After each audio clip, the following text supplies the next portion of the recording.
Hey y'all, welcome back to another episode of Broken But Better podcast. I'm your lovely host Mariah, and I'm super excited that you're here. If this is your first time tuning in, welcome to the family. If you are a returning subscriber or viewer, thank you so much for spending a block on your grill to see what I have in store for you. Today's episode, I am truly speaking from my heart because this is something that I'm currently living right now, and God has really set me down and be like, girl, what else do you have to go? So let's jump right into it. So when I think about this episode, one of the things that kind of like really stood out to me is a conversation I was having with God the other day with the idea of where else do you have to go? It made me come to the realization that you can't have a plan B and serve God at the same time. The Bible tells us that we can't serve two masters. And what I found myself realizing is this relationship that I have with God, this level of obedience, this level of love, this level of sacrifice that I'm willing to give to God does not allow me to also have a plan B. Think about it. If God is telling you to do something, whatever that may be in your life, your first reaction is to say yes. But then subconsciously you think about, if this doesn't work, here's another plan. And you've constructed that plan on your own. You didn't say, God, if this doesn't work, I'm going to have this plan and this plan, because God's plan will work. But a lot of us sometimes fall into the traps of, if this doesn't work, at least I'll have this to go on to. At least I'll have this to fall back on. And you have to ask yourself, where is your level of trust that you even desire to have a backup plan? Where is your level of trust in God that you can even fathom to even create a backup plan versus putting all your efforts into the plan in which God has cultivated and told you to do? And I found myself in that moment. When I first got saved, I really got rid of a lot of things. And a lot of those things were some things that God told me to get rid of, and some things that I was just like, I was aware that it was not helpful in my relationship with God. So I got rid of it. And as I got rid of it, I became further and further away from those things, that I didn't have the ability to actually go back and grab those things, whether they be relationships, whether it be vices that I had, friendships, job opportunities. There are a lot of things that I walked away from when I decided to live this thing called life with Christ. And when I first did that, I was on fire for God. I didn't have a desire to even go to those things. But the more comfortable I got in my relationship with God, the more understanding that I got with him, I would sit back and be like, God, you really delivered me from a lot of things. You really allowed me to overcome a lot of things. And I think now I'm sitting in a season of my life where I'm waiting on some things to unfold, that the enemy has tried to come back with me and say, you always can go back to this. You know that, right? You can go back to that relationship. You can go back to that job. You can go back to that friend group. Like, you can go back to that thing. And I'm here to tell you that, one, the devil is a liar.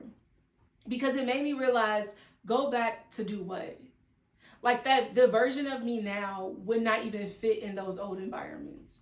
The mindset that I have now would not even fit into those old environments. So I'm going back and trying to force my way into a situation that was never meant for me in the beginning.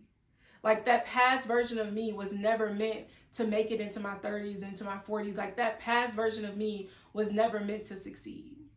One perfect example that I can give you was maybe about a year and a half ago. This is when it dawned on me, maybe 2 years ago, when it dawned on me, like, you have nothing to go back to. I was in a mindset of, God, I need something new. But I really didn't know that God was making me uncomfortable at my job so that I can fully focus on purpose, fully understand my value, fully understand where it is that he was taking me, that I was just doing anything. And I wasn't satisfied at my current job. So I said, you know what? I'm going to quit this job and I'm just going to go back to my old job. And God let me know, why would you go back to the place I told you to leave? That last job that I was at, God told me to leave that place. And I thought because things weren't working here in this place that I could go back there and make something work. And I got rejected there. I got rejected in the place that God actually delivered me from. And what that really was God's mercy and his grace that was protecting me, that he wouldn't allow me, no matter how much I wanted to go back. Because subconsciously, when I quit that job, I was always in the mindset of, I can always go back. I built good rapport. The people like me here. There's always an opportunity for me. I still was in partnership or conversations with different leaders that were there. So subconsciously, I had the faith to quit the job and walk away from it, and knowing that God could provide. But if all else fails, I could go back to what felt comfortable. I could go back to that relationship that God delivered me from because it feels comfortable than what it is that I'm living in now. And God had to check me this week and say, you can't serve two masters. You can't truly surrender and follow me and still have a plan B. That means you don't trust plan A for your life. You don't trust that when I tell you to do something that I am ordering your steps, that it will be better than plan B. I think about Lot's wife pretty often because I don't want to ever get caught up in the mindset that the life that I had before was better than the life that God is providing now. How dare I say that the life I used to have is better than the salvation that I'm receiving now, the freedom that I'm receiving now, the peace, the understanding that I have now, to say that the old me or the life that I used to live was better than the life I have now. And I think about Lot's wife in that mindset, and I often question, why did she look back? Every time I read that, no matter how many times I read it, whether I read it a year ago, I'm reading it now, somebody else brings it up, I always wonder, why did she look back? And so many different revelations come up. I think one of the things was Lot's wife was grieving the old version of her. But she was so fixated on the old version that she could not follow instructions to never look back. That I think in my life, I've caught myself daydreaming about my past life. I caught myself daydreaming about what life would have been like if I met this person at this time, or if this would have happened at this time. But I failed to realize that I turned into Lot's wife by looking back on the very thing that God delivered me from. I often ask the question of, get the revelation or understanding of, she looked back because she was afraid of what's to come. She was fearful of the unknown, that it was like, but God, this is comfortable here. So I feel better off here than moving forward. One of the things recently that in this season of my life that I feel that we all need to discern, and you have to discern what season you're in, is I'm in a season of transition. And what I learned is we're always in a season of transition. God is always moving us from one place to another, one place to another. And in some of those places, you may stay longer than the last time you were there or the last season you were there. Sometimes you'll run into new people along the transition. Sometimes you'll lose people along the transition. If you were a hiker, you're only taking the necessities to get you to point A to point B. You're not taking your whole house with you. Sometimes you have to leave your family on one side of the transition to make it to the other side. And sometimes it gets dark. Sometimes it gets lonely. But turning back is also hard as well. Turning back is just as lonely as moving forward. That in this season of transition, God had to let me know, are you willing to sacrifice this new version of you to go back to your old version? Your old version had nothing to lose. Your old version of you had nothing to sacrifice. You've come so far that you have too much to lose to go back. And it really dawned on me, if I'm going to be honest, a relationship recently came back up. And because of my current situation and what I've been praying for, it felt like maybe this is the right time to try again. Maybe that this is the time that I can go back and it'll be better. And God had to stop me and say, it won't be better because you won't fit into that old version. You can't conform into this old relationship that only served you in that season. And I thought about it when I broke up with that relationship, or when God told me to leave that relationship. I always thought about it, but it'll come back, right? It'll come back, and I'll be matured, and this person will be matured, and we'll come back, and God will mend it the way it's supposed to be. But I had a plan B. That God, if in my obedience to you to leave this relationship, I'll always have plan B, that you will bring this back. Versus trusting God that whatever his will was better than any will that I could ever imagine for myself. And I'm being honest with you because I'm struggling with that. I'm struggling with the idea of fully letting go of my past. I mean, what's so crazy is I never struggled with this 2 or 3 years ago. I was very confident that I'm not going back to my past, whether it be a job or relationship, the mindsets or the ideas that now I'm struggling with truly freeing myself from my past, because a part of me in this season now feels as if I'm unworthy for more. I'm unworthy to receive the benefits of God. I'm unworthy, that because nothing is happening or things aren't changing, maybe my past was the best thing for me. Maybe my past was enough. Maybe my past was the best that I could do. And I think a lot of times we fall into that, this is the best I could ever do. That this relationship is the best thing could have happened, because right now it doesn't seem like my options are available, or the thing that you're leading me into, God, is available. But I'm here to let you know the reason why it's uncomfortable right now is because God does not want you to settle in the mindset of thinking that your past is the best thing that he could do for you. That right now you're in a moment of warfare, of your flesh and your spirit are at war, because something greater is coming. And I'm a firm believer of the thing that I'm struggling with now is just a launch or a rocket to get me into what's next.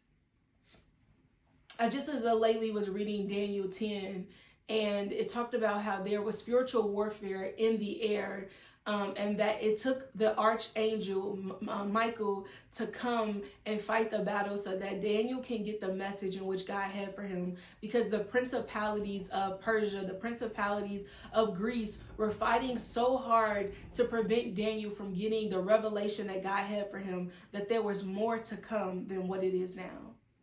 That I know what it looks like now, but there's more to come, that your past is not your future, but there is a future that lives on the inside of you that is battling with the old version of you. Because if the old version of you wins, the future you will never stand strong. The future you will never get to this fullest potential to be everything that God called you to be and to be. That in this season, I am saying, God, give me the full armor of God so that I don't fall to the distractions of my past. When I tell y'all, the distractions of my past have been hitting me since the end of 2024. That every week I'm like, oh my God, this is coming up and this is coming up. And it's making me think, God, have I truly not been delivered from my past? Or did I leave a door open? Did I invite this in? Did I allow this moment to come in? And I was tracing my steps as if I did something bad. I was tracing my steps as if I opened this door for my past to come in. But what I realized is that my past and my future were battling against itself. That I was getting so close to certain things in my future that God had for me, that I was praying, I was fasting, I was in my word. I had an understanding of who God is calling me to be and what he's calling me to do. And for a glimpse, for a split second, distractions came in and made me think that my past was the best that I could ever do. That this old relationship or this old job or this old mindset was the best that I could do. And a part of me is because I had things in the back burner subconsciously to say, if this doesn't work, I can always go back to plan B. But what I realize is plan B does not work anymore. That it's going to be harder to go back than it is to go forward. I always hear this saying, choose your heart. To go forward is going to be just as hard. And I'm at a place where going forward isn't hard. But the distractions that come, like after a while, once you constantly get hit and hit and hit, and you pass the test and you pass this test and you pass this next test, it's almost like, God, how much more can I deal with? In Daniel 10, Daniel was so tired of fighting. Daniel was so tired of praying and fasting and being fervent in his prayer life that the archangel came to him and said, get your strength back. There's more to come. But I need you to know that God has heard your prayer the first time. But there were some principalities in the air. There was your past that came up against you. There was your distractions that came up against you that made you feel like you were not equipped to go any further. That made you feel like you were in a place where your past was the best you can do. And I want to warn you to sometimes not entertain your past. The Bible says, cast down those evil thoughts. That every thought must come under authority to God. That even those thoughts that come, that I need to cast them down and say, you don't belong in my heart. You don't belong in my mind. That daydreaming about my past was just as much as me being Lot's wife.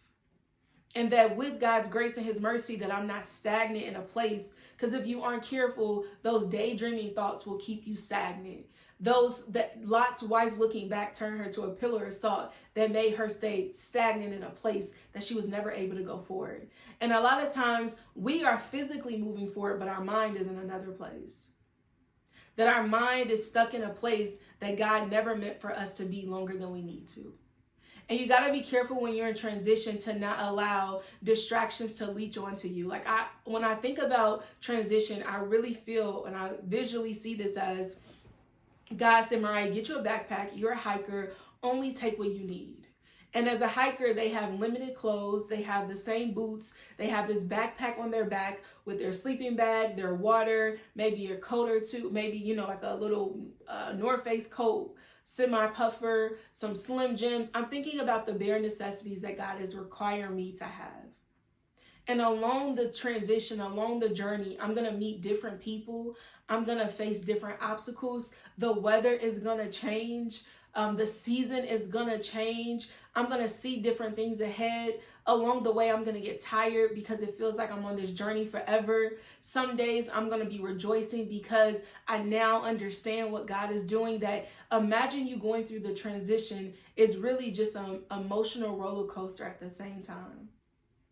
Some days you're up and some days you're down.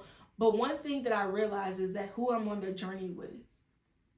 That God, the Bible tells us he'll never leave us nor forsake us. That when he told Joshua to go, he said, go and also know that I am with you, that I didn't give you the spirit of fear.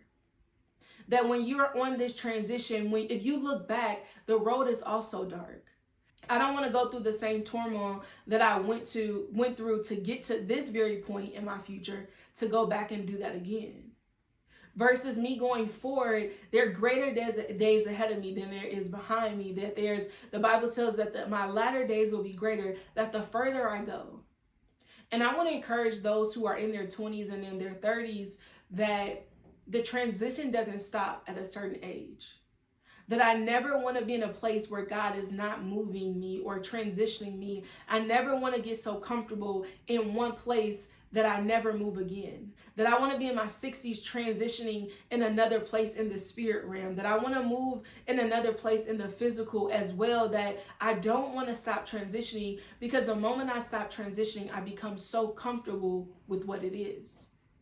And one of the ways you know it's time to move and time for you to transition out of a situation is you become so uncomfortable that God's saying, you've gotten too comfortable being here, so now I have to move you because there's greater ahead.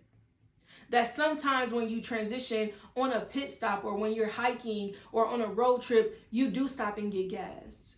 You do stop and look at different tourist attractions, but you're only there for a short period of time. You're not meant to stay there forever. Sometimes you do have to go along the journey and say, I'm going to pull over at a hotel and I'm going to get some rest so that I can get enough strength to continue to go on.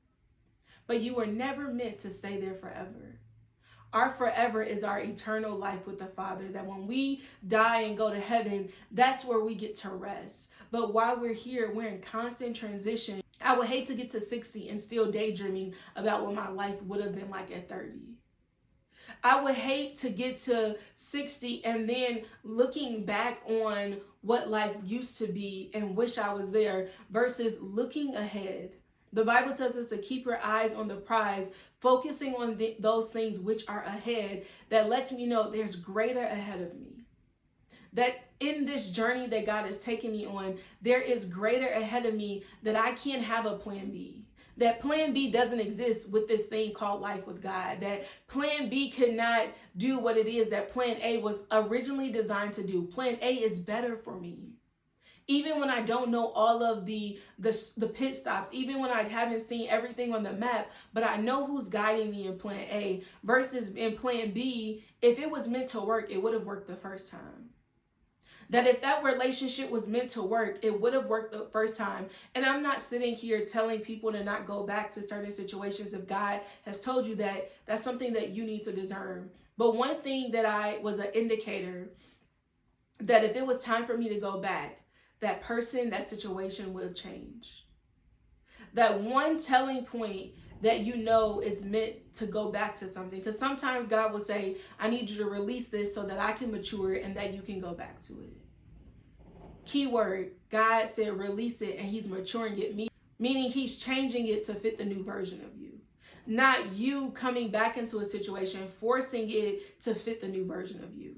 forcing it to accept the new version of you. That if I would have went back to that old job, I'm now forcing it, or I'm conforming to the patterns of the world to say, I've changed, I've grown, I know my worth, I know the level of experience I have, but now I'm taking that and applying it for a position that no longer fits the change in me, the growth in me. Or I'm going back to a relationship that I've changed, that other person has changed, and now we're trying to make something fit, but we're not changed for each other though. That God said, Mariah, you're trying to decide between plan B when plan A is the only plan that I have for you. And that's maturing in God, when you realize that this is the only option I ever have. That God, you are my only option. That the options that I used to have were secondary to you. But now that I've matured in you, you are my first priority and everything else is secondary. That if you do it, you do it. But if you don't, I still have you. That my first responsibility, that my first decision is you. And if plan B is getting in the way of what you're doing in plan A, I should not desire those things. That if my past, if I'm more so focused on my past than my future, I'm not truly desiring you, because you are in my future. You've already delivered me from my past. And I want to send a warning to people that don't go back to the thing that God delivered you from. Do not go back to the thing that God delivered you from. When I tell you that every week I feel like a distraction is coming in. Some weeks I feel like I passed the test, and then some weeks I feel like I fall short. And then some week I'm like, where did this come from? Like, where did this person come from? Where did this smell come from? Like, when I tell you the level of distractions or the level of indicators of my past have been trying to seep up, if anything, it's been more encouraging that I'm closer than I've ever been in my life. I'm closer to God than I've ever been in my life. That the enemy is now mad that I've received a revelation of who I am, where my future lies, who holds my future, where I'm going. That I now have more vision than I've ever had in my life. I have more clarity of what God is doing than I've ever had in my life. That the enemy is now working overtime to say, I gotta get her to think that there's no future ahead of her. I gotta get her to think or feel as if she's missing out on something in her past, or she's missing opportunity. But I know that I've been working. And what's so crazy is it happened so quickly, of my past coming up at me. I can discern clearly when that season was, when it clicked to be like, oh, you're getting this. The level of warfare intensified. That it made me think, like I said before, that I did something wrong. That now I'm doing everything to be like God, trying to prove God, like, God, I'm sorry, I'm repenting. Did I accept something in my past that I shouldn't have? But then it clicked on me. God said, no, you're starting to know who you are.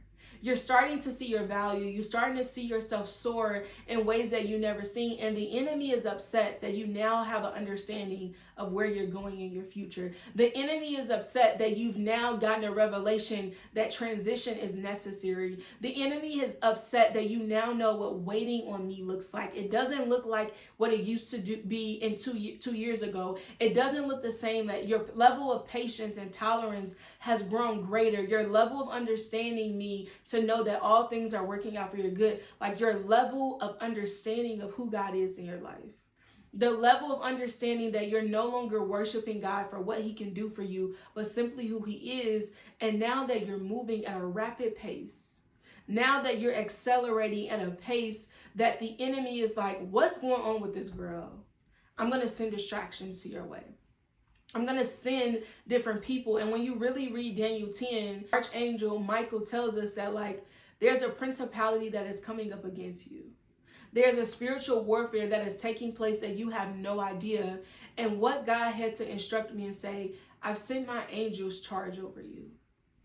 That I haven't just been professing Psalms 91 over your life, but there's a warfare that's going on in the spirit that's trying to prevent you from receiving victory, that's trying to make you tired, that you don't keep transitioning. Because in this moment of me dwelling on my past, I did feel stuck. I felt like I was sitting here daydreaming for a minute about what life could have been or what life used to be. And a lot of the things that brought up for me weren't signs of joy. It was guilt, shame, and condemnation. That's what the enemy wanted to brood over me. Because if it was joy, that would be God, right? If it was joy, those are the fruit of the Spirit of Him. But on the opposite of me dwelling on my past, I started to be in guilt, shame, and condemnation and repenting for things that God had already delivered me from. So now I'm tearing myself apart because I'm sitting here thinking about what's going on. Like, why am I entertaining my past longer than I should? Or normally I could be like, no, God delivered me from that. I used to think about my past and rejoice that God delivered me from something. I'd be like, oh, God, I'm glad I don't do that no more. I'm glad that's not my portion anymore. But it had me stuck for a moment because I'm like, man, I used to do this, God, how could I do this? And da-da-da-da. I'm filled with guilt, shame, and condemnation. And I felt as if the enemy was winning, like I got her. And the longer you allow the enemy to kill you with your own past and let you sit in guilt, shame, and condemnation, you will be stuck in transition longer than you need to be. Then you would have brought stagnation on yourself, that it requires a level of discernment to know what season you're in. It requires a level of discernment to know, no, God already delivered me from this. I haven't done anything to get me back in this place. I'm moving forward. Put your blinders on, put your tunnel vision on, and keep moving. Plan B isn't an option. And I want to encourage people that in your obedience, and you've probably seen a theme on my podcast, obedience is just my posture. Obedience is something that I strive to do daily. When you're obedient to God, plan B should never be an option. Because what you're saying is, God, you're my backup plan. That if you fail me, I'll have something else in line. I'm here to tell you, God will never fail you. So there's no need for a plan B. Allow plan A to work out on your behalf, however God allows it to work out. There's never a way where you can have a plan B and God.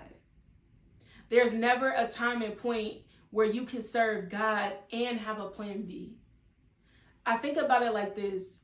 Going back to what? If I was to go back to my past, realistically think, what are you going back to? What are you going back to? That relationship that you were in, that person has already moved on. That job that you were desiring, they've already filled the position. That mindset that you were in, you will be a constant battle. The Bible tells us a double-minded man is unstable in all his ways. If you go back to even that same mindset, you will be constant. You will be at constant war with yourself. That's how mind torments are created. If you go back to that lifestyle, you will be so uneasy. You will be forcing yourself in places where you feel uncomfortable. You will never get to a place of feeling settled or safe because you're trying to go back to what? When we think about Lot's wife, there was nothing for her to go back to. So what are you looking at? God destroyed that place. So she was looking at rocks. She was looking at dirt. There was nothing to go back to. So you have to ask yourself, what am I going back to? Like, if you really get that visual, when God destroyed the land and Lot's wife looked back, she was looking back at nothing. It did not exist anymore. So the thing that you're looking back on, it does not exist. The enemy is lying to you of the potential of what it could have been.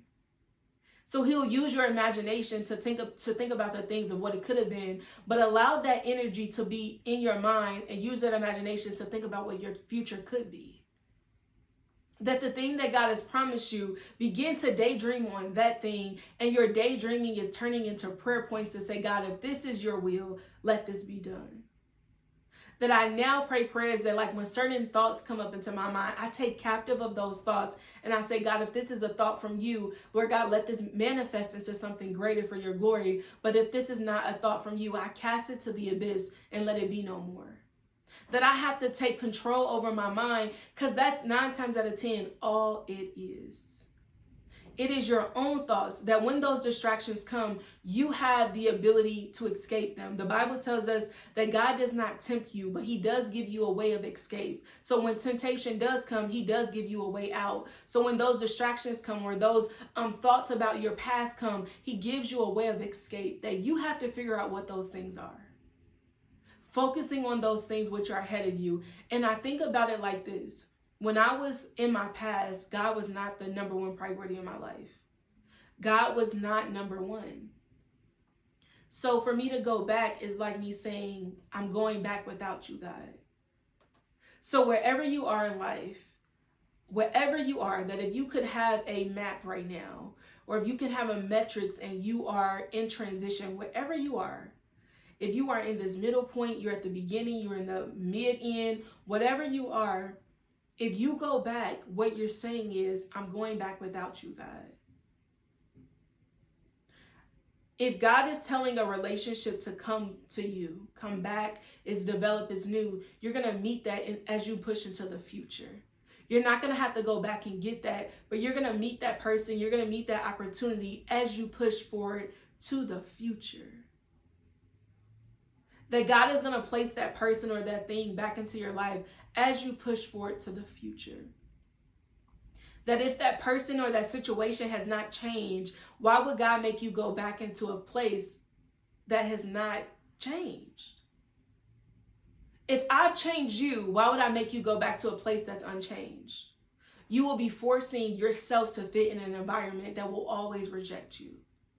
So plan B is not an option. I always think about it. Go back to what? I had to have a reality check with myself. Mariah, go back and do what?